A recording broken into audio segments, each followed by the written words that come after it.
আমরা আরেকবার প্রাণ ভরে মহব্বতে উচ্চ আওয়াজে দুরূদ ইব্রাহিমটা বাপজি পড়ে নিয়ে বিশ্বনবী বলে, কিয়ামতের ময়দানে একটা দল আমার খুব কাছাকাছি থাকবে। বিশ্বনবীর সাহাবারা বলেন, ইয়া রাসূলুল্লাহ, হাবিব আল্লাহ, তারা কারা? নবীজি বললেন, যারা আমার ওপর বেশি বেশি করে দুরূদ পড়বে। তো ভাই আমরা সকলেই মহব্বতে আরেকবার দুরূদ ইব্রাহিমকে পড়ে নিই। আল্লাহুম্মা সাল্লি আলা মুহাম্মাদিন ওয়া আলা আলি মুহাম্মাদ কামা সাল্লাইতা আলা ইব্রাহিম ওয়া আলা আলি ইব্রাহিম ইন্নাকা হামিদুম মাজিদ। আল্লাহুম্মা বারিক আলা মুহাম্মাদ কামা বারাকতা আলা ইব্রাহিম ওয়া আলা আলি ইব্রাহিম ইন্নাকা হামিদুম মাজিদ। সাল্লাল্লাহু তাআলা আলাইহি ওয়াসাল্লাম। শ্রদ্ধেয় জনাব, আজকের জালসা নির্বাচিত যোগ্যতম সভাপতি মহাশয় ও সম্মানিত আমন্ত্রিত উলামে কেরাম ও আমার সম্মুখের শ্রদ্ধেয় বা জ্যেষ্ঠ বাবা জীবনেরা, আমার সমবয়স্ক সমজস্ব যুবক ভাইয়েরা, পর্দার আড়ালের মা বোনেরা, সকলকে জানাই আমার বুক ভরা ভালোবাসা সালাম। আসসালামু আলাইকুম ওয়া রাহমাতুল্লাহি ওয়া বারাকাতুহু। আলহামদুলিল্লাহ, সমস্ত প্রশংসা হামদ ও নাত সাধনা ভোজনা সে মহান রব্বুল আলামিনের জন্য, যে মহান রব্বুল আলামিন আমাদেরকে বড় ভালোবেসে রহম করে কাউকে মাগরিব থেকে নিয়ে কাউকে ইশার পর মহান রব্বুল আলামিন গভীর রাত্রি পর্যন্ত যে এখনো বসে রেখেছেন আমাদেরকে, আমরা যে বসে থাকতে পেরেছি, তাই মহান রব্বুল আলামিনের দরবারে শুকরিয়া স্বরূপ আদায় করে বলুন আলহামদুলিল্লাহ। ভাই একটু ঠোঁট নড়ে আওয়াজ দিয়ে বলুন আলহামদুলিল্লাহ।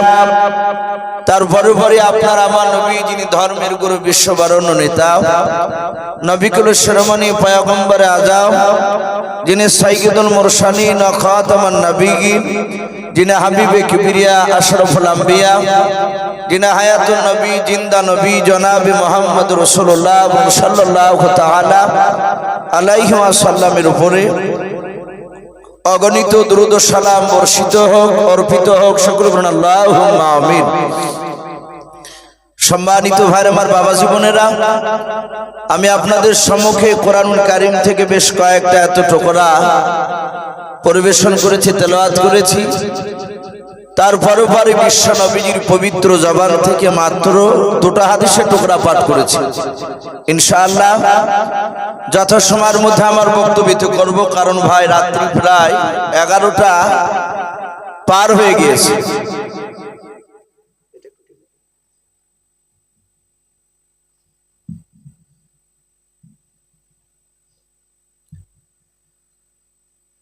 ভাই আমার পরেও এই জালসার যিনি প্রধান বক্তা, উনি চলে এসেছে।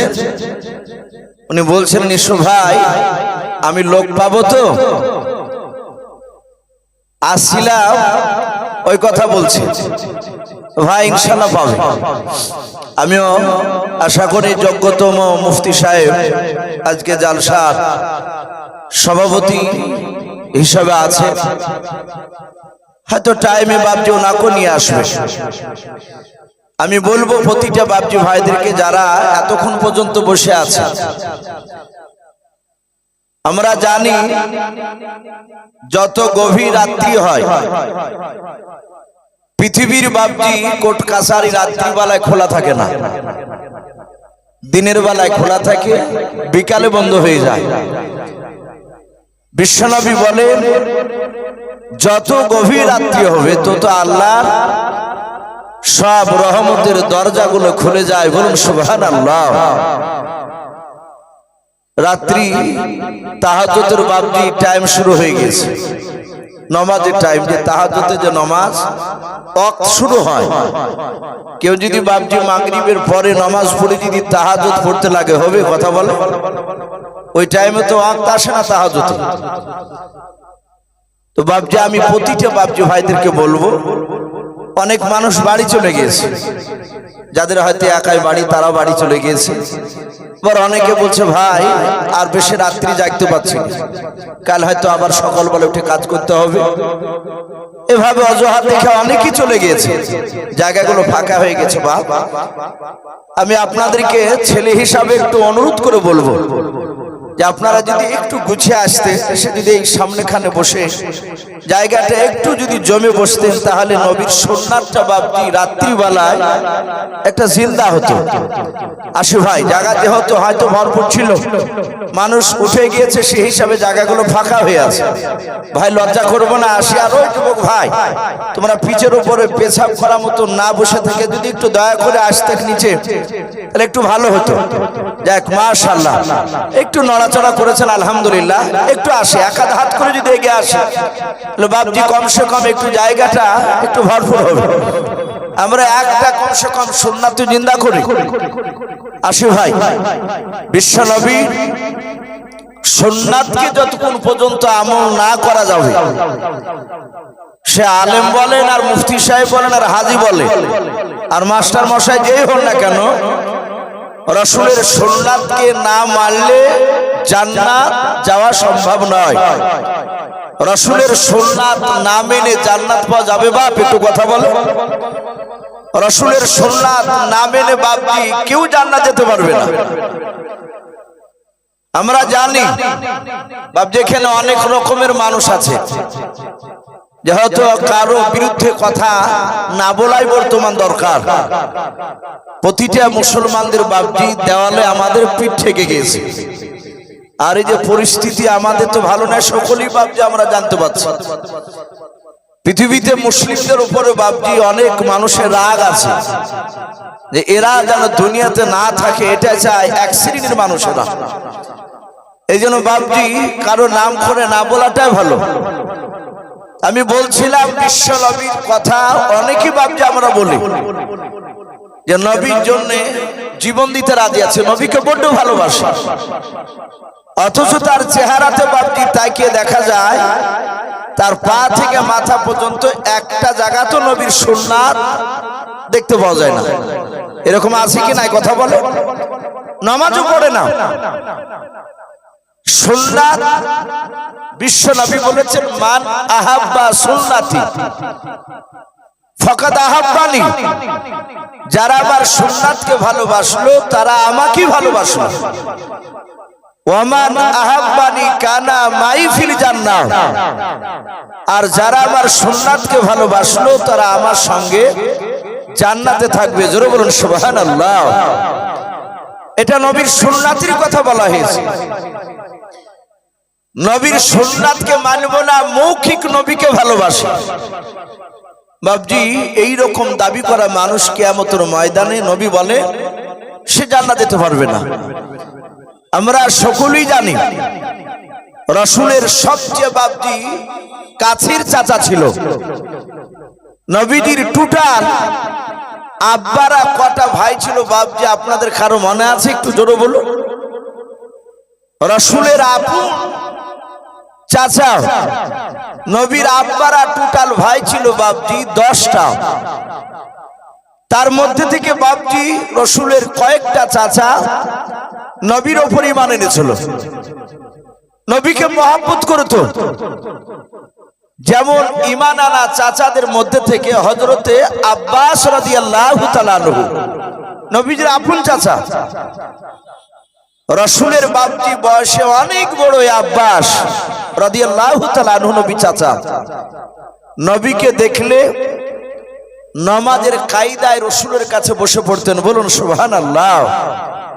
এত বাপজি রাসূলকে সম্মান দিতে। উনি জানতেন আমার ভাতিজা হলেও সারা পৃথিবীর শ্রেষ্ঠ মহামানব, শ্রেষ্ঠ রাসূল। রাসূলের আরেকটা চাচা, তার নাম আমির হামজা রাদিয়াল্লাহু তাআলা আনহু। উনি রাসূলকে বাপজি বড্ড ভালোবেসেছিলেন। প্রথমে নবীকে মানতেন না, পরেই মানে নিয়েছিলেন। এইভাবে কয়েকটা নবীজির বাপজি চাচা ঈমানদার, নবীর সুন্নাত অনুযায়ী তারা চলেছিল। হাদিসে পাওয়া যায় কয়েকটা রাসূলের চাচা নবীর পাকা দুশমন ছিল। নবীর উপর ঈমান আনে নাই, ঈমান তো আনেনি, আবার রাসূলের বিরোধিতা করে গিয়েছে। আপনারা অনেকে ভাবছি সূরা মুখস্থ না থাকলেও সূরাটা ইমাম সাহেব পড়লে অনেকের মুখস্থ হয়ে যায়, গোটা না বলতে পারলো ও বলে যে হ্যাঁ এই সূরাটা ইমাম সাহেব পড়ে।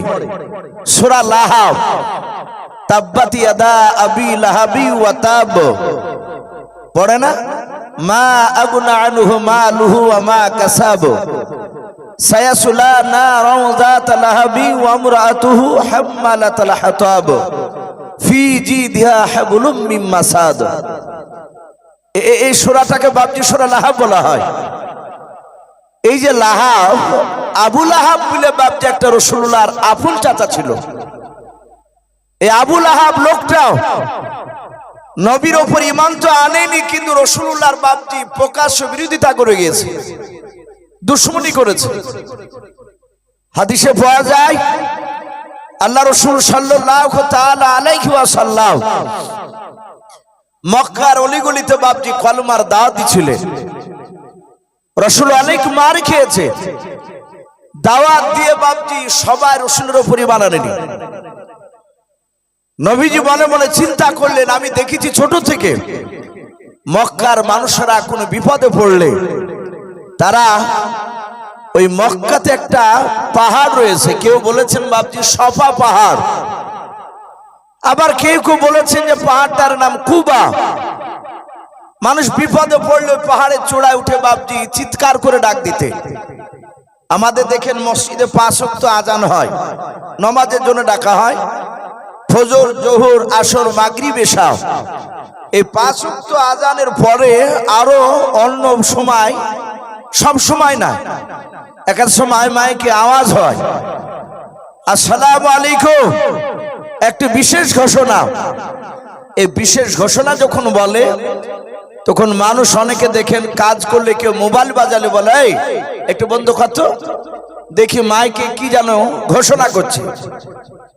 এই বিশেষ ঘোষণা বললি আমরা ভেবে নিই যে কোন মানুষ মারা গিয়েছে, কথা ঠিক না বেঠিক বলো? ওই ঘোষণা মুরগি হারিয়ে গেছে ঘোষণা তো কম হয়, মানুষ মারা গেছে ঘোষণা আমরা কান্দি। রাসূলের জামানায় মাইক ছিল না, বা তারা তাদের গলার ভোল্টেজ আওয়াজ ছিল বেশি, তো পাহাড়ের চূড়ায় উঠে মানুষেরা ডাকতো কার মক্কার ছোট বড় সবাই, লোকটা বিপদে পড়েছে, চল আমাদের যাওয়া লাগবে, তার উপকার করতে হবে, ছুটে যেত। রাসূলুল্লাহ এটা দেখেছিলেন। নবী মনে মনে চিন্তা করলেন মক্কার লোকেরা আমার দিনকে মানে না, একজন মানে তো আর 20 জন বাধা দেয়। তো চিন্তা করলো যে আমি ওই পাহাড়ের চূড়ায় গিয়ে আমি ডাক দেব, দেখি এরা হয়তো আমার কথা শুনে তোরা একত্রিত হলে আমি তাদেরকে ঈমানের দাওয়াত দেব, কলেমার দাওয়াত। আল্লাহর নবী জনাবে মুহাম্মদ রাসূলুল্লাহ সাল্লাল্লাহু তাআলা আলাইহি ওয়াসাল্লাম দরুদ নবী আমার ওই পাহাড়ের চূড়ায় উঠে ডাক দিতে লাগলেন, গো মক্কার বাপজি ভাইরা, মা বোনেরা, তোমরা যেখানে থাকো না কেন তোমরা দৌড়ে এসো, পাহাড়ের সামনে এসে বসে যাও। আল্লাহর নবীর গলার আওয়াজ খানা বাপজি মক্কার ছোট বড় মানুষেরাও সবাই শুনতে পেয়ে গেল। তারা আলোচনা শুরু করে দিল, ভাই চল চল আমাদের দেশের মক্কা নগরের আব্দুল্লাহর ছেলে ওই আল আমিন বলে নাও। ও বাপজি ভাইরাও, মক্কার ছোট বড় মানুষেরা আল্লাহর নবীজিকে বাপজি নাম ধরে বেশি ডাকতো নাও, সবাই তারা নবীজিকে আল আমিন বলে বাপজি ডাকতো। আল আমিন মানে বাপজি সত্যবাদী, আল্লাহর নবী মিথ্যা কথা বলতেন নাও। এটা আল্লাহর নবীজি কলেমার দাওয়াত দেওয়ার আগে মানুষের বাপজি মাথাতে ছিল, তারা নবীজির একটা লোক বাপজি দুশমন ছিল না। আল্লাহর নবীজির আওয়াজ শুনে তারা মনে মনে চিন্তা করল, ওই আব্দুল্লাহর ছেলে আল আমিন যে ব্যক্তি নবুয়তের দাবি করে নিয়েছে, ওই ব্যক্তি মনে হয় কোন বিপদে পড়েছে, চল আমরা দৌড়ে চলে যাই। আল্লাহ রাসূলের বাপ বাপজির সামনে গিয়ে তারা পাহাড়ের নিচে তারা বসে পড়ল। আল্লাহর নবীজি দরদি নবী মায়ার নবী আমার পাহাড়ের চূড়ায় দাঁড়িয়ে দাঁড়িয়ে আল্লাহর নবীজি দেখলেন মক্কার প্রায় মানুষেরা একত্রিত হয়ে গিয়েছে, হাজার হাজার বেঈমানেরা সবাই একত্রিত হয়েছে। আল্লাহ রাসূল ডাক দিয়ে বলেন, ওগো মক্কার লোকেরা, আমি কেন তোমাদেরকে ডাক দিয়েছি তোমরা জানো না? বলে না ভাই। কেউ বলে না বাবা আমরা জানি না। আল্লাহর দরুদ নবী জনাবে মুহাম্মদ রাসূলুল্লাহ সাল্লাল্লাহু তাআলা আলাইহি ওয়াসাল্লাম তিনি ডাক দিয়ে বলেন, ওগো মক্কার লোকেরা, তোমরা কি আমাকে মিথ্যাবাদী বলে মানো? সব লোকেরা হাত উঁচু করে বলেছিল, না আমরা আপনাকে মিথ্যাবাদী বলে আমরা মানি না, সত্যবাদী বলে মানি। আল্লাহর নবী বলেন, ওগো মক্কার বাপজি ভাইরা মা বোনেরা, আমি পাহাড়ের চূড়ায় আছি, আমি ডান দিকে বাম দিকে সামনে পেছন দিকে চারিদিকে দেখতে পাই। বলে হ্যাঁ। বলে মক্কার লোকেরা, তোমরা সামনের দিকটা দেখতে পাচ্ছ? বলে হ্যাঁ। কিন্তু পাহাড়ের পেছন দিকটা তলদেশটা তো তোমরা দেখতে পাও না? বলে নাও। আল্লাহর নবী বলেন, আমি তোমাদের আলামিন, আমি পয়গম্বর, আমি আব্দুল্লাহর ছেলে মুহাম্মদ রাসূলুল্লাহ সাল্লাল্লাহু তাআলা আলাইহি ওয়াসাল্লাম। আমি যদি একবার পাহাড়ের চূড়া থেকে যদি তোমাদেরকে সম্বোধন করে যদি বলি, ওগো মক্কার লোকেরা, পাহাড়ের তলদেশে পেছন দিকে একদল তোমাদের দুশমনেরা তলোয়ার নিয়ে তীর ধনুক নিয়ে তারা দাঁড়িয়েছে তোমাদেরকে আক্রমণ করার জন্য, মারার জন্য। বলো তোমরা বিশ্বাস করবে কিনা? যেহেতু তোমরা পেছন দিকটা দেখতে পাও না, আমি দেখতে পাচ্ছি, তারা সবাই বলেছিল তুমি যদি বলো আমরা বিশ্বাস করে নেব। আল্লাহর নবীজি মনে মনে চিন্তা করলেন, এরা সবাই আমাকে তারা সত্য বলে মেনে নিয়েছে। আল্লাহর নবী বলেন, ওগো মক্কার লোকেরা, মৃত্যুর পর কবর কঠিন ভয়ঙ্কর জায়গা হবে, জাহান্নামের আগুন সহ্য করতে পারবে না। ওগো মক্কার ছোট বড় মানুষেরা, ওই জাহান্নামের আগুন থেকে যদি তোমরা বাঁচতে চাও, সবাই বলেছিল আমরা বাঁচতে চাই। আল্লাহর রাসূল বললেন, তাহলে তোমরা পড়ে নাও কালেমা লা ইলাহা ইল্লাল্লাহ। একটু মহব্বত বলুন, লা ইলাহা ইল্লাল্লাহ, লা ইলাহা ইল্লাল্লাহ, লা ইলাহা ইল্লাল্লাহ মুহাম্মাদুর রাসূলুল্লাহ সাল্লাল্লাহু তাআলা আলাইহি ওয়াসাল্লাম। ওই মক্কার হাজার হাজার বাপজি লোকেরা সবাই মিলে বিশ্ব নবীজির সাথে বাবা কলমা পড়তে শুরু করে দিল। রে বাবা, এই কলমা এমন একটা মধুময় কলমা, মানুষের রাগ যদি হয়ে যায় দেখবেন রাগ থামে নাই, মনটা বড় ভারী হয়ে গিয়েছে, তার ভেতরে শান্তি নাই। কোন সময় দেখবেন বাবা আড়ালে গিয়ে যদি আপনি একা নির্জনে যদি কলমা পড়েন, আল্লাহর নাম কলমা যদি বারবার যদি পড়বেন, দেখবেন ভিতরটা আপনার ঠান্ডা হয়ে যাবে। বলুন সুবহানাল্লাহ। হবে না? একটু পার্সোনাল পরীক্ষা করে দেখবেন। এই কলমা এমন একটা মধুর জিনিস। আল্লাহ রাসূল কলমা পড়ালেন, সব বেঈমানেরা বাপজি তারা কলমা পড়তে শুরু করে দিল। সবাই কলমা পড়তেছে। আল্লাহর নবীর আপন চাচা আবু লাহাব বাপজি ওই মজলিসে ভরা ছিল। আবু লাহাবের স্ত্রীর নাম উম্মে জামিলা। আল্লাহ রাসূলের বাপজি চাচিমা ওই উম্মে জামিলা বাপজি সেখানে বসা ছিল। নারী আর পুরুষের বাপজি সেই সময় পর্দার কোন আয়াত নাযিল হয়েছিল না। যাহাতে বাপজি আল্লাহ রাসূলের কলমা তারা পড়তে শুরু করে দিল। আর ওই সময় বেঈমান আবু লাহাব মজলিসের এক দিক থেকে দাঁড়িয়ে উঠে বলেছিল, গো মক্কার লোকেরাও, আমার ভাতিজাকে আমি বেশি করে চিনি, আমার সে ভাতিজাও আমার চেয়ে তোমরা বেশি জানো না। এই মক্কার লোকেরা, আমার ভাতিজার কলমা তোমরা পড়বে না, কলমা ছেড়ে দাও, আমাদের মূল্যবান টাইমটাকে নষ্ট করে দিলাও। আল্লাহ রাসূলের চাচা যাহাতে কথা বললাম, আর আবু লাহাবের স্ত্রী জামিলা আর এক সাইডে বাপজি বসেছিল। উম্মে জামিলা চিৎকার করে বলেছিল, মক্কার লোকেরা, আমারে মুহাম্মদ সাল্লাল্লাহু আলাইহি ওয়াসাল্লামকে যদি তোমরা কেউ যদি মারতে পারো, আমার গলাতে যে সোনার হার রয়েছে, মালা রয়েছে, এই মালা বিক্রি করে আমি তোমাদেরকে ইনাম স্বরূপ পুরস্কার দেব। বলুন সুবহানাল্লাহ। সঙ্গে সঙ্গে বাপজি এই বেঈমান আবু লাহাব সেই বললের কথা শুনো না, ই পাকা বেয়াদব। আর আবু লাহাবের স্ত্রী জামিলা সে বলল যে ওকে যদি মারতে পারো তাহলে মোটা অঙ্কের টাকা দেব তোমাদেরকে। বাপজি সেই সময় সূরা লাহাব বাপজি অবতীর্ণ হলো, নাজিল হলো। যারা কলেমা পড়ে আবার কলেমা ছেড়ে দিল তারা সবাই জাহান্নামী।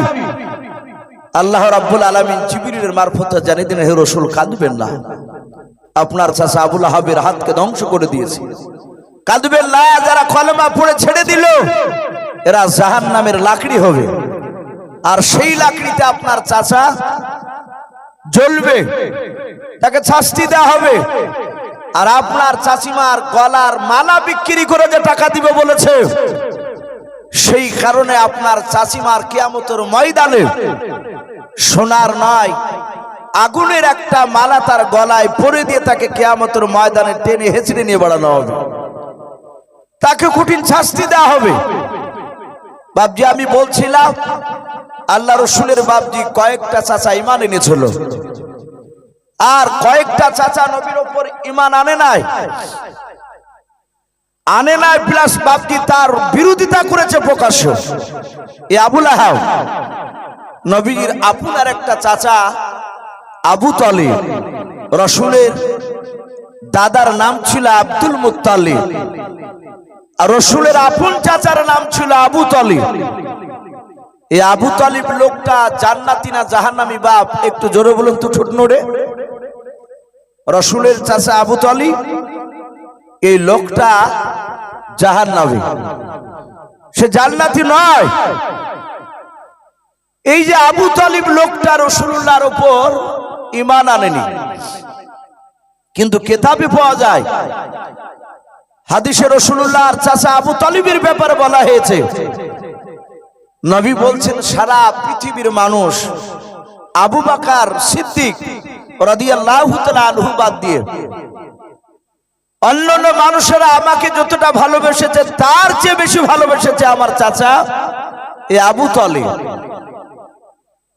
আবু তালিব এত ভালোবেসেছিল রাসূলকে, ভালোবাসার পরেও সে জান্নাত যেতে পারেনি। হাদিসে পাওয়া যায় বিশ্ব নবীজিকে কেমন ভালোবেসেছিল। আপনারা অনেকে ভাববেন যে নবীকে এত ভালোবাসার পরেও তার চাচা আবু তালিব জাহান্নামে যাবে, ও কেমন ভালোবাসতো। সেরাতে হালবিয়া বলে বাপজি একটি কিতাব, উর্দু কিতাব, উলামে দেওবন্দের লেখা, তাতে বাপজি রাসূলুল্লাহর জীবনী দেওয়া আছে। তাতে ঘটনাটা এসেছে এ আবু তালিব রাসূলুল্লাহকে কতটা মহব্বত করতে। আমার বিশ্ব নবী 40 বছর বয়সে কোরআন নাজিল হয়েছিল, এই কথা সত্য না মিথ্যা বলুন? নবীর বয়স যখন 40 বছর, ওই সময় গাড়ি হিরাতে রাসূলুল্লাহ ধ্যানে মগ্ন থাকতে। নবীর কোরআন নাজিল হওয়ার আগে 5 ওয়াক্ত নামাজ ছিল না, এবং কোরআন নাজিল হওয়ার পরে 5 ওয়াক্ত নামাজ চালু ছিল না। সেই সময় যে বাপজি আল্লাহর উপর ঈমান আনার ব্যাপারে ছিল, শর্ত ছিল, সেই শর্তের উপরে হযরত আল্লাহ রাসূল বাপজি ইবাদত করতে পাহাড়ের চূড়ায় গিয়ে গাড়ি হিরায় 3 দিন 4 দিন পাহাড়িন করে মাঝে মাঝে আসতেন না রাসূলুল্লাহ। বিশ্বনবীজির অর্ধাঙ্গিনী বিবি খাদিজাতুল কুবরা রাদিয়াল্লাহু তাআলা আনহা তিনি খাবার নিয়ে যে দিয়ে আসতেন। এখানে জানি না হাজী সাহেবরা আছেন কিনা, এখনো বাপজি সেই গাড়ি হিরায় মাটি থেকে উপরে উঠতে যেখানে কোরআন নাজিল হয়েছিল, এখনো প্রায় 1.5 ঘন্টার উপরে সময় লাগে বাপ।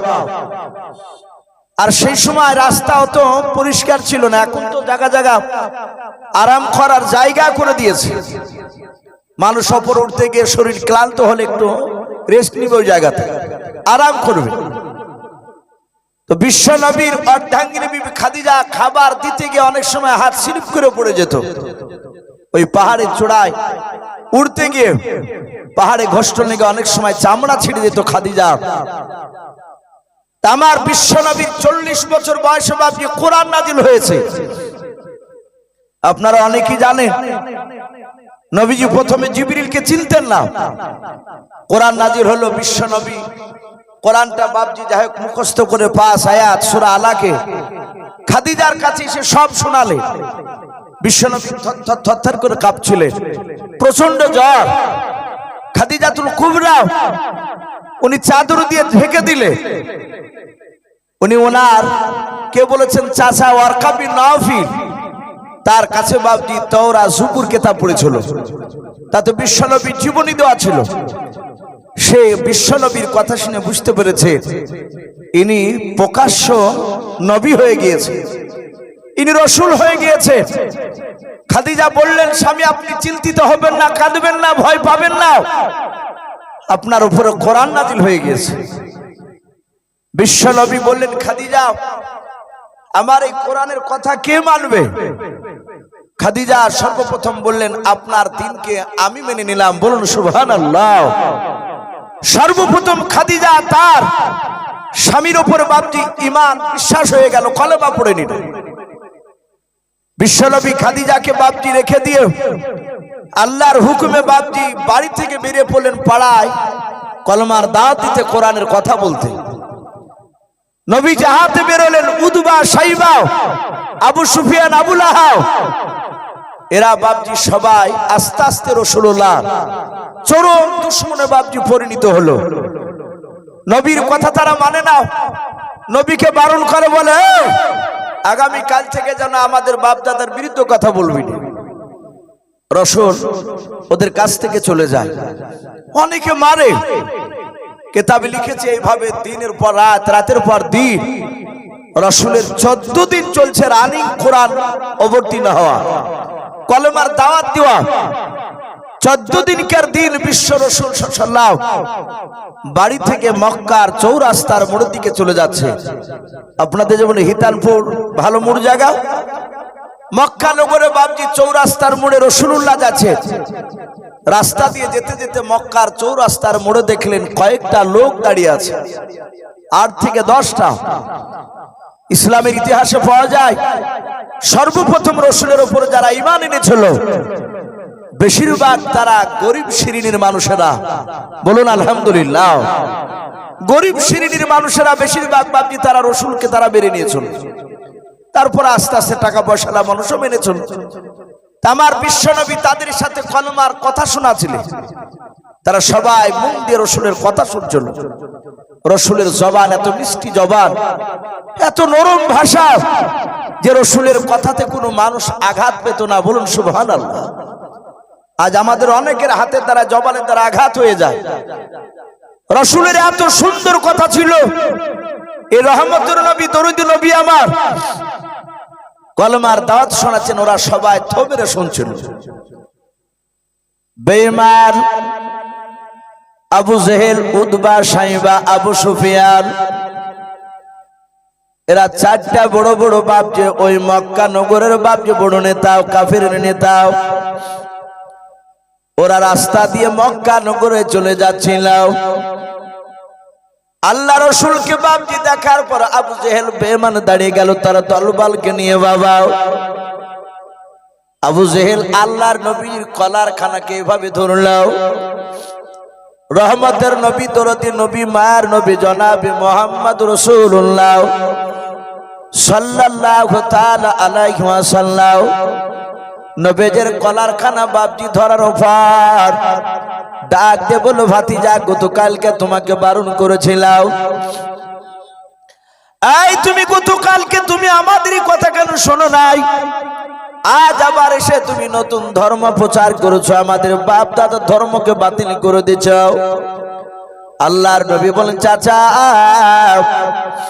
আপনি আমাকে মারবেন না, আপনি কলারটা আমার ছেড়ে দেন, জামার কলা ছেড়ে দেন। ওগো চাচা, আমাকে রহমতের নবী করে আল্লাহ দুনিয়ার বুকে পাঠিয়েছে। মানুষ জাহান্নাম থেকে যেন জান্নাত চলে যায় সে রাস্তা দেখানোর জন্য আল্লাহ আমাকে পাঠিয়েছে। ও চাচা, আপনি আমার কথাতে আঘাত পাবেন না চাচা, আপনারা ভুল করেছেন। আল্লাহ রাসূলের বাপ যে কথা শুনলো না, আবু জেহেল বিশ্ব নবীর উপর রাগান্বিত হয়ে নবীজের কলার কানা ধরে বাপ যে টান মেরে রসুলকে ফেলে দিলেন। আল্লাহর নবীজি পড়ে গেলেন। বিশ্ব নবীজি পড়ে যাওয়ার পর কপাল খানা দেখছে একটা পাথরে লেগে নবীজির কপাল খানা ফেটে রক্ত বেড়ে গেল। আল্লাহর নবীজি রক্ত খানা মুছিলেন, জায়গাটা ভুলে গেল। আল্লাহ রাসূল বলেন, চাচা আমি তো কোনো অন্যায় কথা বলি নাই। ওগো চাচা, আপনাকে আমি আঘাত জন্য কথা বলি নাই, শুধু বলেছে চাচা আল্লাহকে মানতে হবে, বাপ দাদা ধর্ম করা যাবে না। আল্লাহর নবী জনাবি মুহাম্মদ রাসূলুল্লাহ সাল্লাল্লাহু তাআলা আলাইহি ওয়াসাল্লাম বিশ্ব দরদ নবীর কলার খানা ধরে বাপ যে ধাক্কা মেরে ফেলে দিল। আল্লাহর নবীকে বলল, এখন বেরিয়ে যাও, আগামী কাল থেকে যেন কলমার দাওয়াত দিবে না। যদি আগামী কালকে কলমার দাওয়াত যদি দিতে দেখে নি, এ ভাতিজা আমরা সবাই মিলে মারতে মারতে তোকে মেরে ফেলবো, দুনিয়ার বুকে আর জিন্দা বেঁচে রাখবো না। আল্লাহ রাসূল বাপজি কাঁদতে কাঁদতে চলে গেলেন। এইদিকে বেঈমান আবু জেহেল, উতবা, সাইবা, আবু সুফিয়ান, চারটা বড় বড় নেতা বেঈমানেরাও তারা মুড়ি বাপজি বসে আছে। হঠাৎ করে ওই সময় আল্লাহ রাসূলের বাপজি আপন চাচা আবু তালেব বলে জানাম ছিল, উনিও বাপজি কুরাইশ বংশের, মক্কা নগরে আবু জেহেলের মতো বাপজি উনিও একজন বড় নেতা। সমাজের বাপজি নয়, নিজের বংশের বাপজি বড় নেতা। আবু তালিব যা কথা বলবে ওই কুরাইশ বংশের লোকেরা সবাই মেনে নেবে। আল্লাহ রাসূলের চাচা মক্কা নগর দিয়ে চলে যাচ্ছিলেন। ওই মক্কা নগরে বাপজি যাওয়ার পর দেখে আবু জেহেল, উতবা, সাইবারা দাঁড়িয়ে আছে। আবু তালিবকে বলল, ভাই কি ব্যাপার, সব নেতাগুলো এখানে বসে? আমরা অনেক সময় 3-4টে ছোট নেতা হোক আর বড় নেতা হোক একসঙ্গে বসলে ওদের লেভেলের যারা লোক যাদের সাথে বন্ধুত্ব থাকে তারা দেখে বলে, ভাই কি ব্যাপার, সব মোড়ল গলা এখানে? আবু জেহেলকে যাহাতে জিজ্ঞাসা করলো, ভাই খবর কি, সবাই এখানে 4 জন নাই? আবু জেহেল কিচ্ছু বললো না, একদম মনক্ষুণ্ণ অবস্থায় বসে, মনটা ভারী। উতবা, সাইবা বলল, আমরা এদিক দিয়ে যাচ্ছিলাম, তোমার ভাতিজা কে দেখে আমরা এখানে দাঁড়িয়ে গেলাম। আবু তালিব,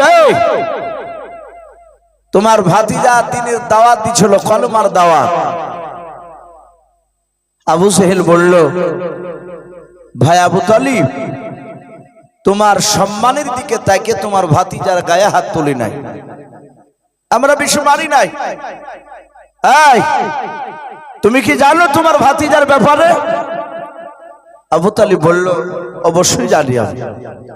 আজ 14 দিন হচ্ছে সে নতুন ধর্ম প্রচার করছে, আমাদের বাপ দাদা ধর্মের বিরুদ্ধে কথা বলেছে। হে আবু জেহেল, ওগো মক্কার বড় নেতা, আমি আবু তালিব, আমার সে ভাতিজা হতে পারে, আমি তার দিনকে মানি না, আমি তাকে এমনি ভালোবাসি, আমি তার দিনকে মানি না। আবু জেহেল বলল, তোমার ভাতিজাকে আজ রাত্রিবেলায় বারণ করে দিও, সে যেন আগামী কাল থেকে কলমার দাওয়াত না দেয়। যদি দেয় তাহলে আমরা কালকে মারতে মারতে তাকে শেষ করে ফেলবো, আর তোমার সম্মানের দিকে তাকাবো না। আবু তালিব তার 2 চোখের কোনা দিয়ে ঝরঝর করে পানি ঝরছে। আবু জেহেল আবু তালিবের সামনে কাকে মারতে চেয়েছে, বাপ একটু জোরে বলুন? আবু তালিবের আপন ভাতিজা পিয়ার রাসূলকে। আবু তালিবের চোখ দিয়ে পানি ঝরছে, আমার ভাতিজাকে মারবো বলেছে। আবু তালিব বলল, আশা করি আমার কথার বাইরে যাবে না, কাল আমি রাত্রিবেলা গিয়ে তাকে বারণ করব, কারণ সে আমাকে অনেক দিন থেকে আমাকে অভিভাবক বলে মানে, নিজের বাপের মতো আমাকে সম্মান দেয়। আপনারা সকলেই জানেন বিশ্ব নবীজির মার পেটে যখন নবী 6 মাসের বাচ্চা ছিল, ওই সময় নবীর আব্বা আব্দুল্লাহ সিরিয়ায় ব্যবসা করতে গিয়ে মাকামে আবুয়া বলে একটা জায়গায় ওখানে ইন্তেকাল করেন, ওখানেই তার দাফন হয়। 6 বছর বয়সে বাপটি তার জনম দুঃখিনী মা রসুল দুনিয়াতে আসার পর 6 বছর বয়স হল। ওই সময় নানার বাড়ি থেকে আস্তে আস্তে ওই মাকামে আবুয়ায় বাপের কবর জিয়ারত করে এসে দেখছেন তার জনম দুঃখিনী মাও ইন্তেকাল করে গেছে, বেঁচে নাই। এই 6 বছর থেকে বাপজি রাসূলুল্লাহ তার আপন দাদার কাছে থাকতে, ওনার দাদা আব্দুল মুত্তালিব খুব ভালোবাসতেন।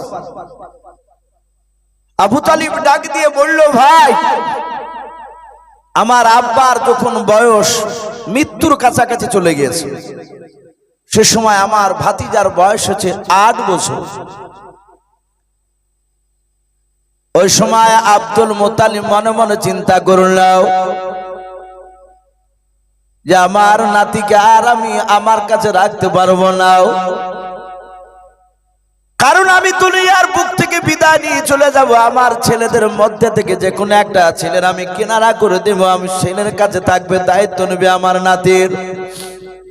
আল্লাহর নবী জনাবে মুহাম্মদ রাসূলুল্লাহ সাল্লাল্লাহু তাআলা আলাইহি ওয়াসাল্লামের বাপ যে দাদা সকালবেলা ছেলেদেরকে ডাকলেন, 8টা নয় 10টা ছেলেকে।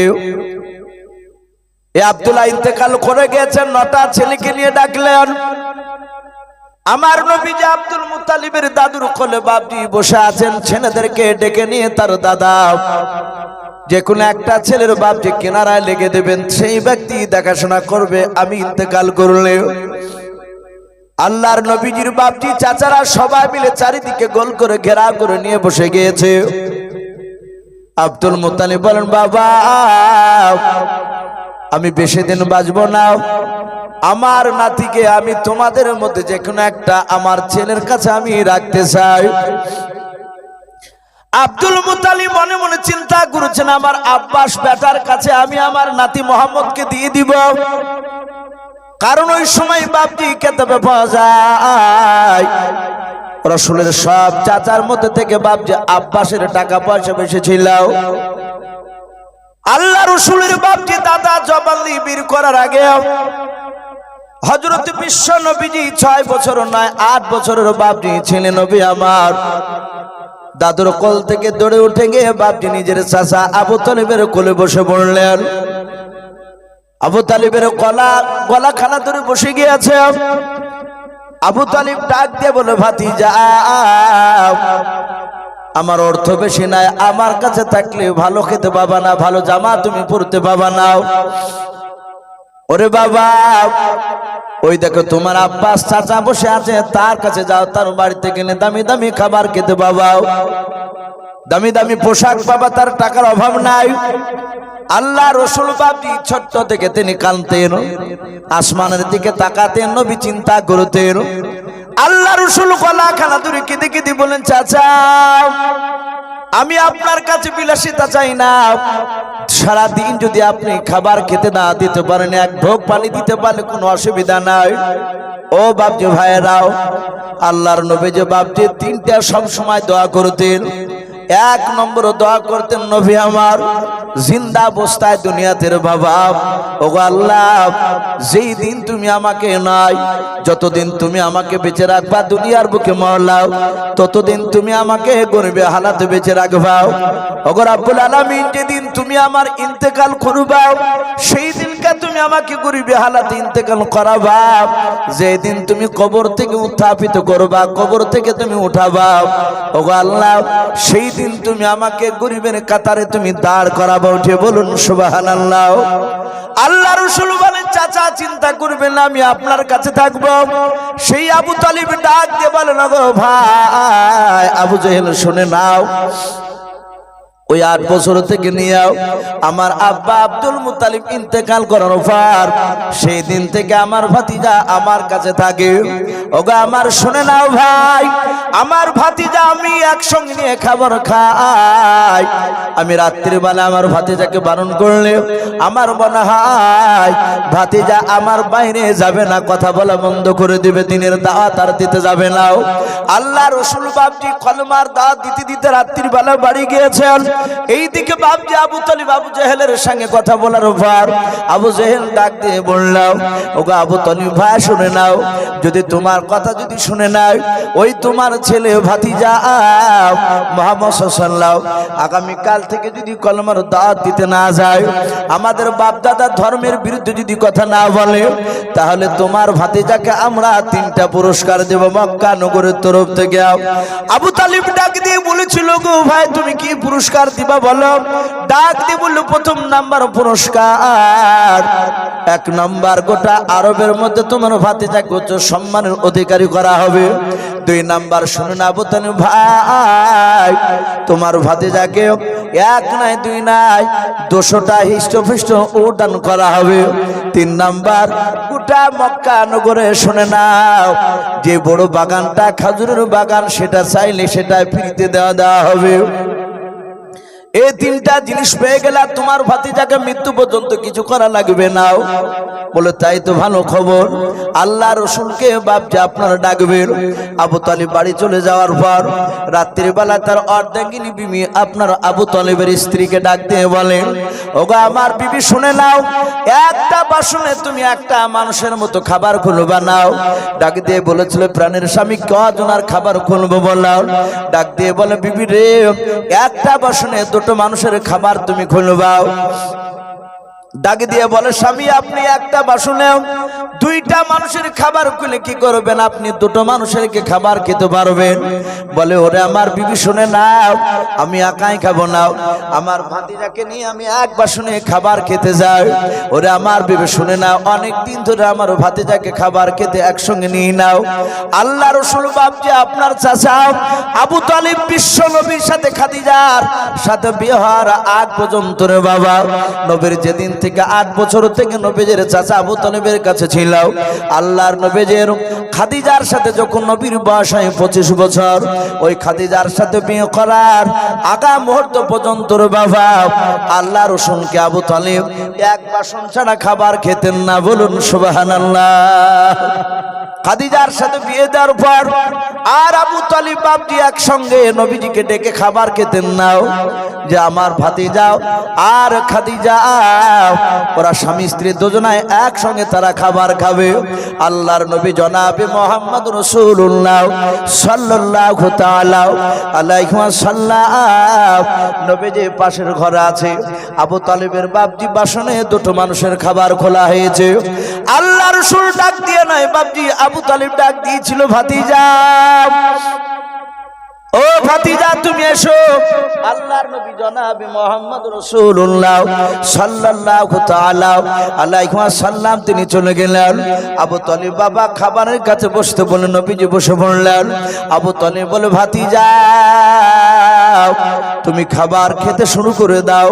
ভাইরা আমার, বাবা জীবনেরাও, আবু তালিব প্রথমে মনে মনে চিন্তা করলো, আমার ভাতিজাকে আবু জেহেল মারবো বলেছে, আমি যদি খাবার খাওয়ার আগে যদি কথাটা যদি বলে দেই, আমার ভাতিজা আঘাত পেয়ে যাবে, আর আমার ভাতিজা যদি আঘাত পেয়ে যায় খাবার আর খাবে না। আমার ভাতিজা যদি খাবার না খায় সারা রাত আমি আবু তালিব বিছানায় ঘুমাতে পারবো না। আবু তালিব চিন্তা করছে, খাবার আগে কথাটা না বলাই ভালো, খাবার খাইয়ে নে তারপরে বলবো। বাপজি এখান থেকে আমাদের একটা শিক্ষা নেওয়া দরকার। আমরা এখানে অনেক বাপজি বিবাহিত মানুষ আছে, জায়গা কারো 2টো ছেলে, কারো 1টা ছেলে, কারো ছেলে হয়তো হয়নি, এরকম আছে। দেখা যায় বাপজি আমরা অনেক সময় বাপরা সন্তানের কিছু কাজে আমরা রেগে যাই, আর সন্তানরা বাপজি ভুল করে, কারণ বাচ্চা ছেলে তাদের তো সেই বুদ্ধি বাপজি ভারী বুদ্ধি হয়নি। আপনার যে বুদ্ধি হবে সন্তানের সেই বুদ্ধি সমান হবে না। সন্তানদেরকে ভালো কথা বলতে গেলে অনেক সময় খারাপ ধরে নেয়, খারাপ লাগে, আর খারাপ কাজগুলো তাদেরকে বাপজি ভালো লাগে করতে। তো বাচ্চা ছেলে বাপজি অনেক সময় ছেলেতে রাগ করে, আমরা কি করি, কোনো দুষ করে ফেলে ছেলেকে মারিয়ে বাড়ি থেকে বের করে দিই, বাপে বের করে দেয়, তার স্ত্রীকে বলে যে আমার সন্তানকে আর খাবার খেতে দেবা না। ও কোথায় খাবে তা জানি না, সন্তানকে বের করে দেয়, সন্তান চলে যায় বাড়ির বাইরে দাঁড়িয়ে থাকে। মা কিন্তু বাপজি ঘুমাতে পারে না, দেখে যে ওর স্বামী তো নাই, পাশ থেকে লুক করে ছেলেকে ডেকে নিয়ে আসে, রান্নাঘরে নিয়ে গিয়ে খাবার খেতে দিয়েছে। এই কাজ আর করবি না, তোর আব্বা দেখতে পারে না, ওই কাজ কেন করিস? খাবার বাপজি দুবার তিনবার যাহাতে মুখে দেয়, আর অমনি বাপ ঢুকে গিয়েছে, দেখছে তো ছেলেকে খাবার খেতে দিয়েছে। অনেক সন্তানের বাপ রাগ সামলাতে না পেরে সন্তানের সামনে থেকে খাবারের বাসন কেড়ে নেয়। যে ছেলে বাপজি খাবার খেতে বসেছে, তার হয়তো দেখা গেল তার বিবিকে ধরে মারে, আয় খেতে দিলি কেন? সন্তান রাগ করে থাকতে না পেরে হয় গলায় দড়ি দেয়, না হলে বিষ খেয়ে মারা যায়। এরকম হয় নাকি হয় না বলেন? অনেক সময় হয়। এই জন্য বাপজি সন্তান ভুল করলে খাবার খেতে বসে বাপজি খেতে খেতে কথাটা বলবেন না, খাবার খাওয়ার পরে বলবে, তাকে ঠান্ডা ভাবে কথা বুঝে বলবে। আমার বিশ্ব নবী জনাবে মুহাম্মদ রাসূলুল্লাহ সাল্লাল্লাহু তাআলা আলাইহি ওয়াসাল্লাম, রাসূল বাপজি বসে আছেন খাবারের কাছে। আবু তালিব চিন্তা করলে কে খাবারের আগে কথা বলা হবে না, খাবার খাওয়ার পর বলবো। ডাক দিয়ে বলল, বাবা, ওগো ভাতিজাও, ও মুহাম্মদ সাল্লাল্লাহু আলাইহি ওয়াসাল্লাম, বাবা তুমি খাবার খেতে শুরু করো। আল্লাহর নবী জনাবে মুহাম্মদ রাসূলুল্লাহ সাল্লাল্লাহু তাআলা আলাইহি ওয়াসাল্লাম, নবী আমার হাত ওখানা জোড় করে বলেন, ওগো আমার চাচা, আপনি ভালো জানেন আমার দাদা আব্দুল মুত্তালিব ইন্তেকাল করার পর থেকে নিয়েও, ওগো আমার চাচা, আপনি আমাকে একসঙ্গে খাবার বাসনে খাবার খেতে নিতেন, আলাদা করে খাবার খেতে দিতেন না।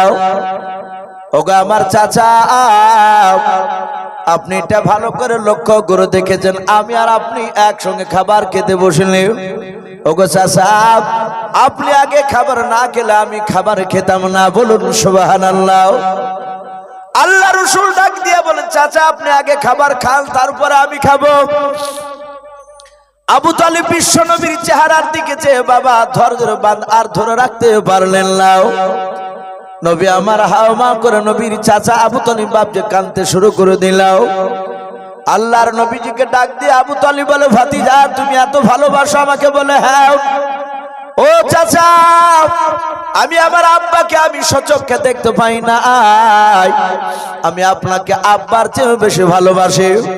আল্লাহ রসুলের বাপ যে চাচা আবু তালিব বাপ যার থাকতে পারলো না, নবীকে পাঞ্জা মেরে বুকের সাথে বাপ যে জড়ো ধরাও, ডাক দিয়ে বলেন, বাবা কথাটা না বলে আর থাকতে পারলাম না। ওরে ভাতিজা বলো বললাম, আজ দিনের বেলা কি মক্কা নগরে আবু জেহেলের সাথে তোমার কি দেখা হয়েছিল বলাও? আল্লাহ রসুল ডাক দিয়ে বলেন, ওগো আমার চাচা, দিনের বেলায় আবু তালিব নাই, উতবা সাইবা আবু সুফিয়ান আবু জেহেলেদের সাথে আমার দেখা হয়েছিল। আল্লাহ রাসূল বলেন, চাচা কি বলেছে আপনাকে? বললেন, বলে আমাকে বলেছে তোমার ভাতিজাকে বারণ করে দিও, তোমার ভাতিজা যদি কোনমার দাওয়াত যদি না বন্ধ করে, আমরা আগামী কালকে তোমার ভাতিজাকে মারতে মারতে হত্যা করে ফেলবো, শেষ করে দিব। ওরে আমার ভাতিজা আমার সামনে বলেছে তোমাকে মারবে রে বাবা। ওই সময় আমার মনে হলো আসমানটা ভেঙে আমার মাথাতে পড়ে যাচ্ছে। ওরে আমার ভাতে যাও, আমি তোমার হাত ওখানা জুড়ে ধরে ওদের চাউনি দেখে ভালো লাগলো না, ওরা তোমাকে মারবে। ওরে ভাতিজা, আগামী কাল থেকে কলমার দাওয়াত দিতে যেও নাও।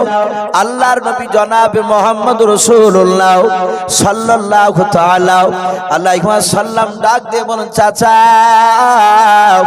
এই দেখেন কপালটা ফুলে গিয়েছে, আবু জেহেল কলার ধরে আমাকে মাটিতে ফেলে দিয়েছিল।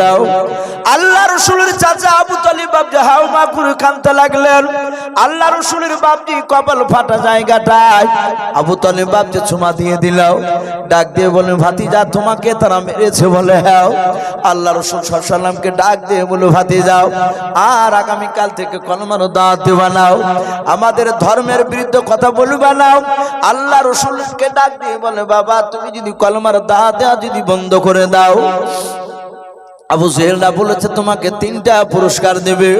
1 নাম্বার পুরস্কার দেওয়া হবে রে বাবা, গোটা মক্কা নগর নয় আরবের মধ্যে উচ্চ সম্মানের অধিকারী করা হবে। 2 নাম্বার তোমাকে 200টা উট দেওয়া হবে। 3 নাম্বার মক্কা নগরের মধ্যে যেই খেজুরের বাগানটা তোমার পছন্দ হবে, ওই খেজুরের বাগানটা ফ্রিতে দেওয়া হবে। ওরে বাবা, 3টা জিনিস পেয়ে গেলে আর কিছু করা তোমাকে লাগবে না। আল্লাহ রাসূল বলেন, চাচা আর কিছু দিতে চেয়েছে বলে? না, এই 3টা কথা বলেছে। বিশ্ব নবী দরদি নবী জনাবে মুহাম্মদ রাসূলুল্লাহ সাল্লাল্লাহু তাআলা আলাইহি ওয়াসাল্লাম ডাক দিয়ে বলুন, চাচা শুনে নাও, ওই মক্কার নেতারা আবু জেহেল, উতবা, সাইবা, আবু সুফিয়ানরা, ও চাচা ওই 3টা জিনিসের সাথে যদি গোটা পৃথিবীর যদি ধন সম্পদ যদি আমাকে নিয়ে এসে দিয়ে দেয়, ওগো চাচা শুধু ধন সম্পদ নয়, আসমান থেকে যদি সূর্য বেড়ে নিয়ে এসে যদি আমার আবু জেহেল, উতবা, সাইবারা আমার ডান হাতে যদি নিয়ে এসে দিয়ে দেয়, ওগো চাচা শুনে নেন, আসমান থেকে যদি চাঁদ পেড়ে নিয়ে এসে যদি আমার বাম হাতে দিয়ে দেয়, ও চাচা আমি আপনাকে সামনে রেখে খোদার কসম করে বলে শুনে নাও, আমি কলমার দাওয়াত দেওয়া বন্ধ করব না। বলুন সুবহানাল্লাহ।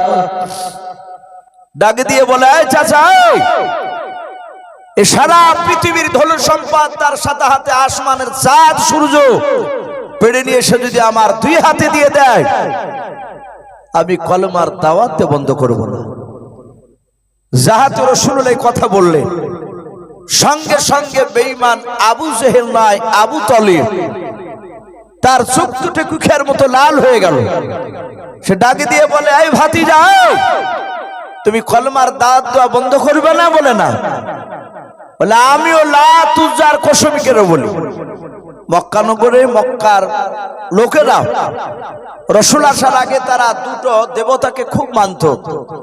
এই লাত উজ্জার হাবল বলে বাপজি ওরা খোদা বলে মানত ওদেরকে। ওরা আবু তালিব বলল, আমি লাত উজ্জার কসম করে বলি ভাতিজাও, আমার কণ্ঠে জান থাকা পর্যন্ত তোর শরীরে আর কেউ ফুলের ছিটকে ফেলতে পারবে না। জোরে বলুন সুবহানাল্লাহ। ভাবতে পারেন কত বড় দামি কথা। বিশ্ব নবীকে এত ভালোবাসতো এই লোকটা, রাসূলের সুন্নাতকে মানে নাই, এমনি ভালোবাসতো নবীকে, সুন্নাতের উপর সে আমল করে না। এই কারণে বাপজি মৃত্যুর পর তাকে জাহান্নামে যেতে হয়েছে। সম্মানিত ভাইরা আমার, বাবা জীবনেরা, যেই বছর রাসূলুল্লাহর চাচা আবু তালিব ইন্তেকাল করে, আবার কয়েক বছর পর রাসূলুল্লাহর বাপজি অর্ধাঙ্গিনী বিবি খাদিজাতুল কুবরা উনিও ইন্তেকাল করেছিলেন। রাসূলের সেই বছরটাকে বাপজি খুব দুঃখের বছর বলা হয়। কাফেররা মারত। আবু তালিব বেঁচে থাকলে লোকে গিয়ে বলতে, আবু তালিব তোমার ভাতিজাকে মারছে। বলে কোথায়? বলে অমুক জায়গায়। আবু তালিব দৌড়ে যেত আর কাফিররা দেখে পালিয়ে যেত। রাসূল আবু তালিবের গলা ধরে কাঁদতে, বলে চাচা আমি কোনো অন্যায় করিনি, আমি শুধু কলেমার দাওয়াত দিতে গিয়েছি আর ওরা আমাকে ধরে মারলো। আবু তালিব চুমা দিতে দিতে বাড়ি নিয়ে যেত। সম্মানিত ভাই আমার, বাবাজি বোনেরা, আমি প্রতিটা বাপজি ভাইদেরকে বলবো, রাসূলের সুন্নাতকে বাপজি মানা লাগবে। রহমতের নবী দরুদি নবীর সাহাবায়ে কেরামরা রাসূলের বাপজি অপর এমনই ভাবে তারা আমল করেছিলেন রাসূলের কথার উপরে, সুন্নাতকে মানতে। সামি'না ওয়া আতা'না, রাসূলের কথা শোনার সাথে সাথে বাপজি তারা আমল করতে। রহমতের নবী সাহাবায়ে কেরামরা বাপজি রাসূলের কথা আমল করতে গিয়ে, মানতে গিয়ে তারা জীবন দিতে বাপজি তারা পিছুপা হতেন না, ভয় করতেন না। হাদিসে পাওয়া যায় আল্লাহ রাসূল মসজিদে নববীতে বাপজি সাহাবাদেরকে সবাই বসে রেখেছে, সব সাহাবারা বাপজি বসে আছে। নবী আমার মিম্বারে বাপজি বসা। রহমতের নবী সাহাবাদের দিকে তাকিয়ে বলেন, গো সাহাবায়ে কেরাম, আমাকে আল্লাহ পূর্ণাঙ্গ দিন দিয়ে পাঠিয়েছে। বাপজি আমরা আর কিছুক্ষণ বসি, ইনশাআল্লাহ এই জালসার প্রধান বক্তা তিনি হয়তো আসবে। রাত্রি প্রায় 12টা বাপজি আপনার পার হয়ে গেল।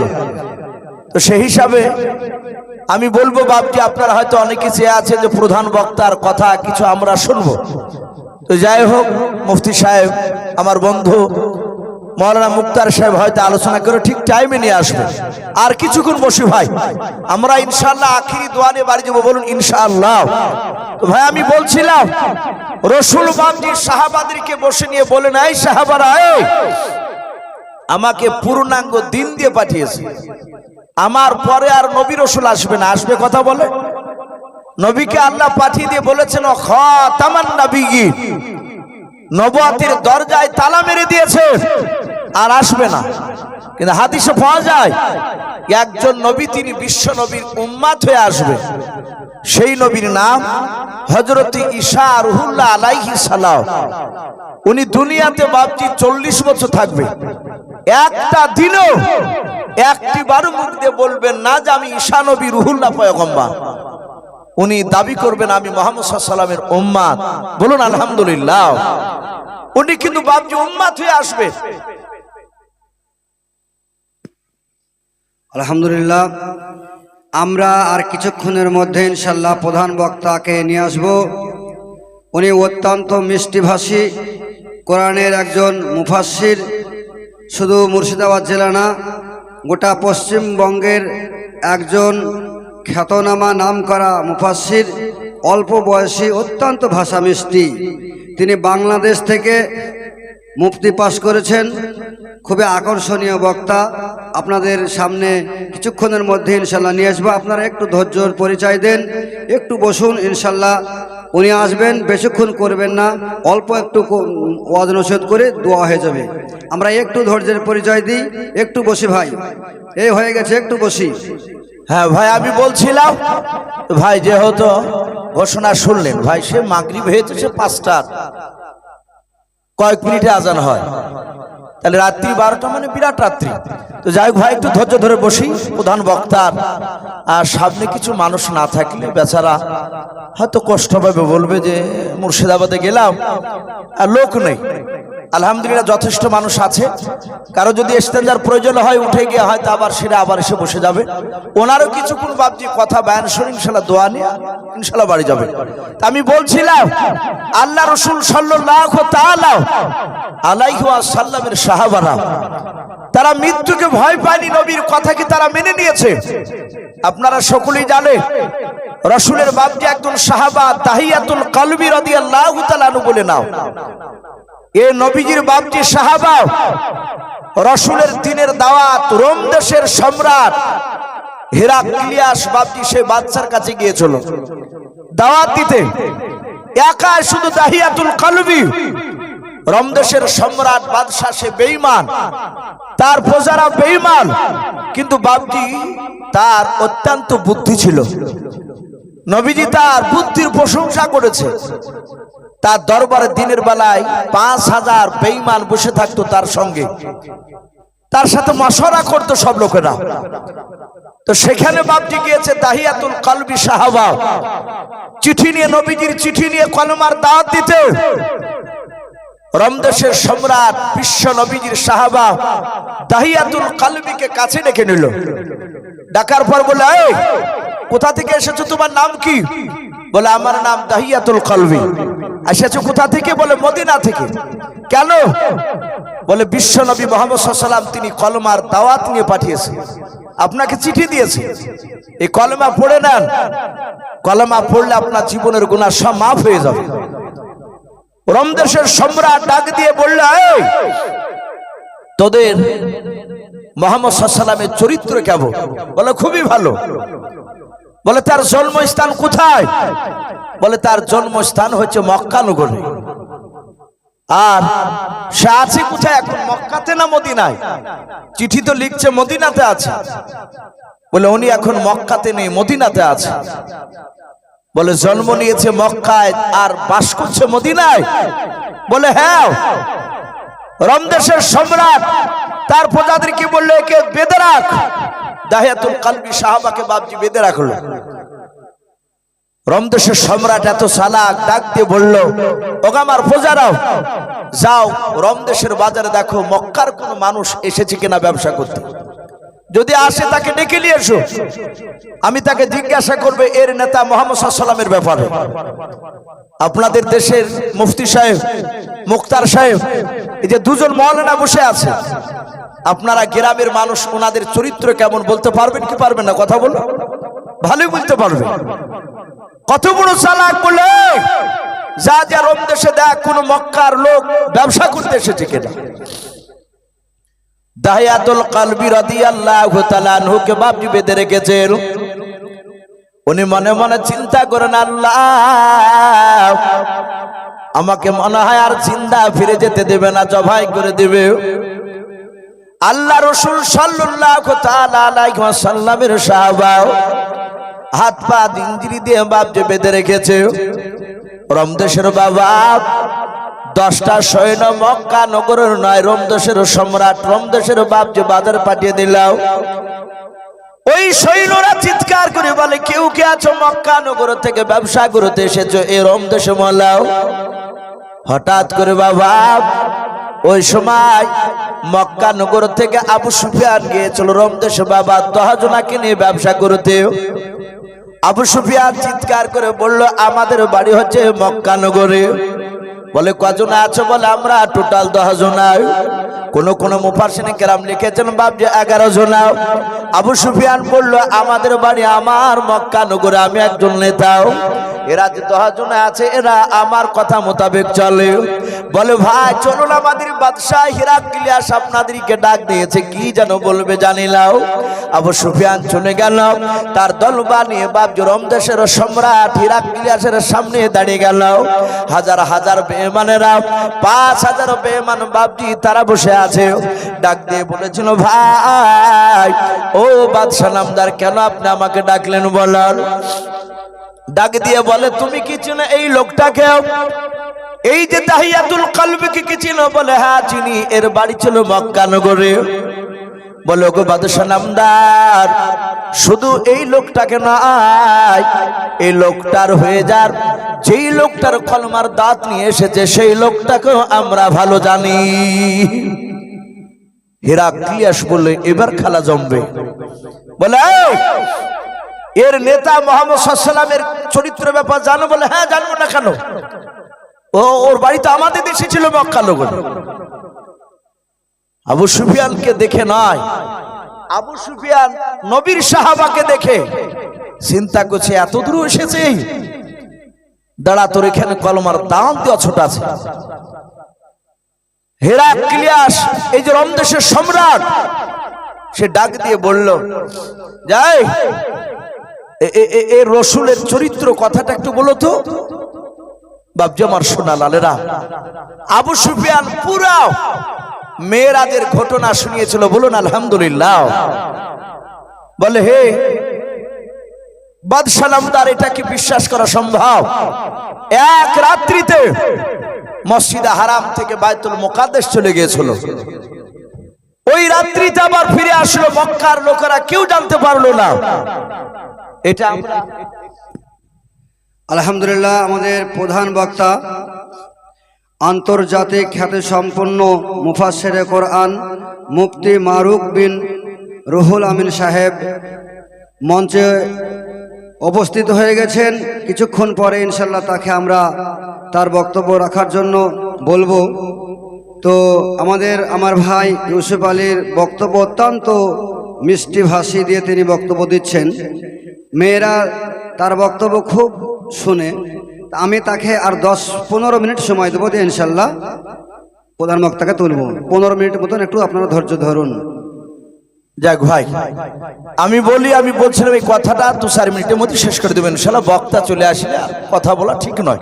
আর যেহেতু রাত্রি অনেক হয়ে গেছে ভাই, আর টাইমটা হয়তো পেছনে হয়তো অনেক টাইম লস চলে গেছে। তো যাই হোক, উনি চলে এসেছে, আমি আর লম্বা চড়া করবো না। আমি বলছিলাম সেই হেরাক্লিয়াস রোম দেশের সম্রাট, তাকে ডাক দিয়ে আবু সুফিয়ান বলল, এই মেরাজের ঘটনা আমরা কেউ বিশ্বাস করি না, ওদের মতো যারা পাগলা তারাই বিশ্বাস করে। হে বাদশাহ, আপনি কি বিশ্বাস করে? এক রাত্রির বেলা এতটা রাস্তা চলে গেল, অতিক্রম করে আবার চলে আসলো, কেউ জানতে পারলো না, এটা সম্ভব নয়। মক্কা প্রায় উঠে যদি চেপে যাওয়া যায় 14 দিন 14 রাত লাগবে মসজিদ হারাম থেকে বাইতুল মুকাদ্দাস যেতে, আর এক রাতে চলে গেছে, এটা সম্ভব নয়। সম্রাট, রোম দেশের সম্রাট বলল, এটা পাকা মিথ্যা কথা।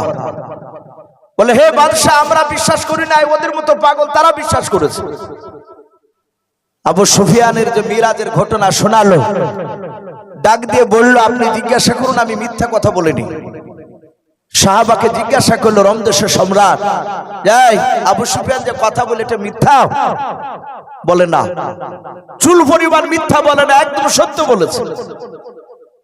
বলে, তাহলে তোরা মিথ্যাবাদী আর এই আবু সুফিয়ান সত্যবাদী, এটা সম্ভব নয়, মেরাজের ঘটনা আমি বিশ্বাস করি না।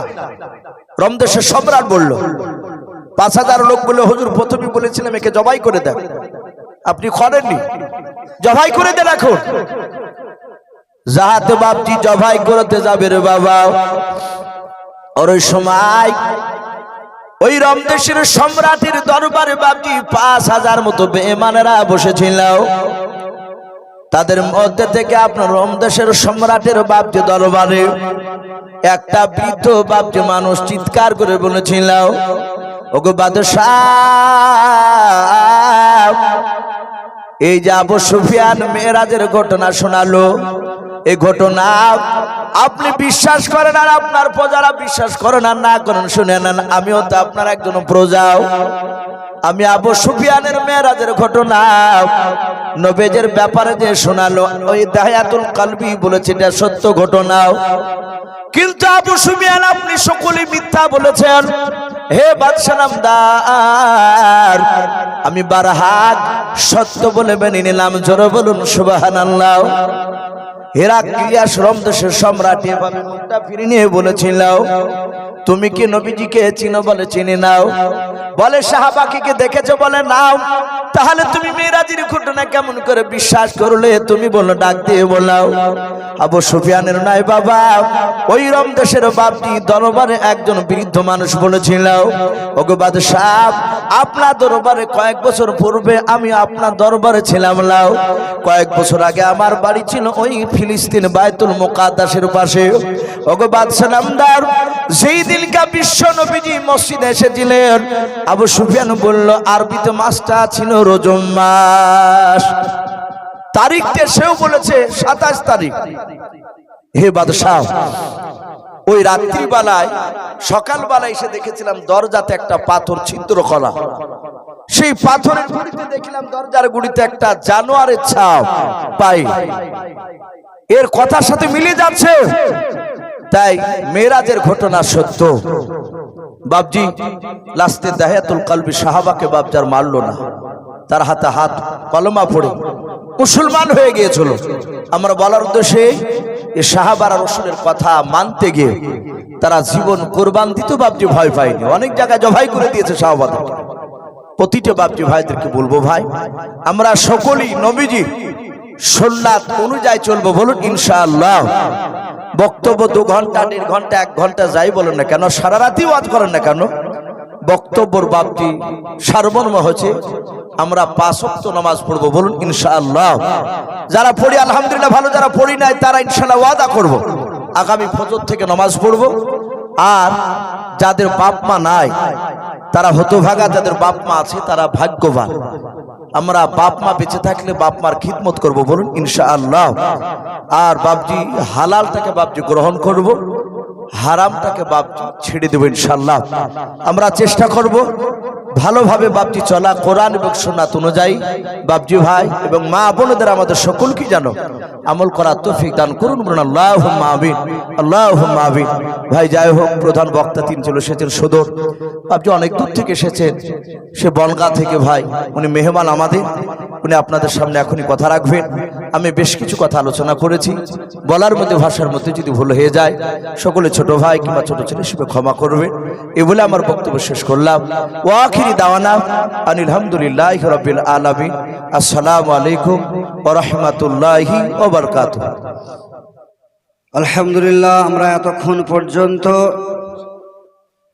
জনাব হযরত কারি মাওলানা ইউসুফ আলী সাহেবের কাছ থেকে